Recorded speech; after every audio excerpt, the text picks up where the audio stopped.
तो जाहिर है कि still hands don't meet still mind. क्या आपको लगता है कि आपके बच्चे पढ़ाई करते वक्त कुछ खेलते रहते हैं हाथों से, फिजिट हो या क्यूब हो, और उसकी वजह से आपको लगता है कि वो डिस्ट्रैक्टेड है? Then hold on, let me tell you the story of Neel. जब मैं पहली बार एंटरप्रेन्योर माइंडसेट सिखा रहा था, मेरे बैच में नील करके एक बंदा था, और जब भी मैं पढ़ाता था वो बैठ के क्यूब से खेलता था। मैं काफी हद तक इरिटेट होता था और मैं हमेशा उसको पॉइंट आउट करके क्वेश्चन पूछता था, लेकिन जब भी मैं क्वेश्चन पूछता था ही वॉज ऑलवेज अटेंटिव। वो हर एक क्वेश्चन का जवाब देता था and I used to get surprise कि बंदा खेल तो रहा है लेकिन मेरा अटेंड कैसे कर रहा है। एक बार कुछ आवाज होने के कारण मैं इरिटेट हो गया और उससे वो क्यूब कॉन्फिस्केट कर लिया और बोला कि मैं ये क्यूब तुमको नहीं दूंगा। उसके बाद नील क्लास में बैठा तो जरूर, लेकिन he was completely distracted, he was not able to concentrate. वो आंसर नहीं दे रहा था।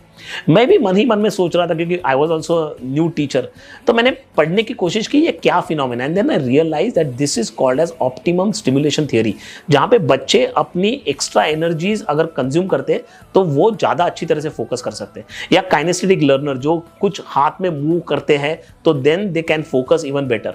एंड जब मैंने ये पढ़ा, दूसरे दिन आने के बाद में नील के हाथ में वापस वो क्यूब दे दिया and he was as attentive as he was before. तो जाहिर है कि still hands don't meet still mind and busy hands do not mean that they are actually distracted. Maybe that's the way they are focusing. Think about it.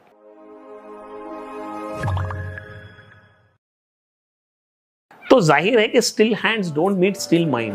क्या आपको लगता है कि आपके बच्चे पढ़ाई करते वक्त कुछ खेलते रहते हैं हाथों से, फिजिट हो या क्यूब हो, और उसकी वजह से आपको लगता है कि वो डिस्ट्रैक्टेड है?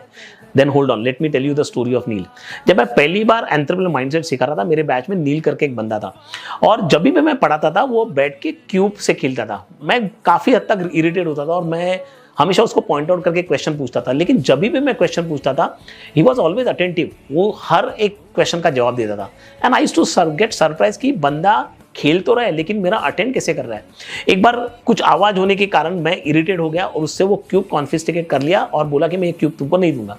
उसके बाद नील क्लास में बैठा तो जरूर, लेकिन he was completely distracted, he was not able to concentrate. वो आंसर नहीं दे रहा था। मैं भी मन ही मन में सोच रहा था, क्योंकि I was also new teacher, तो मैंने पढ़ने की कोशिश की ये क्या phenomena, and then I realise that this is called as optimum stimulation theory, जहाँ पे बच्चे अपनी एक्स्ट्रा एनर्जीज अगर कंज्यूम करते तो वो ज़्यादा अच्छी तरह से फोकस कर सकते हैं। या काइनेस्थेटिक लर्नर जो कुछ हाथ में मूव करते हैं तो then they can focus even better. And जब मैंने ये पढ़ा, दूसरे दिन आने के बाद में नील के हाथ में वापस वो क्यूब दे दिया and he was as attentive as he was before. तो जाहिर है कि still hands don't meet still mind and busy hands do not mean that they are actually distracted. Maybe that's the way they are focusing. Think about it.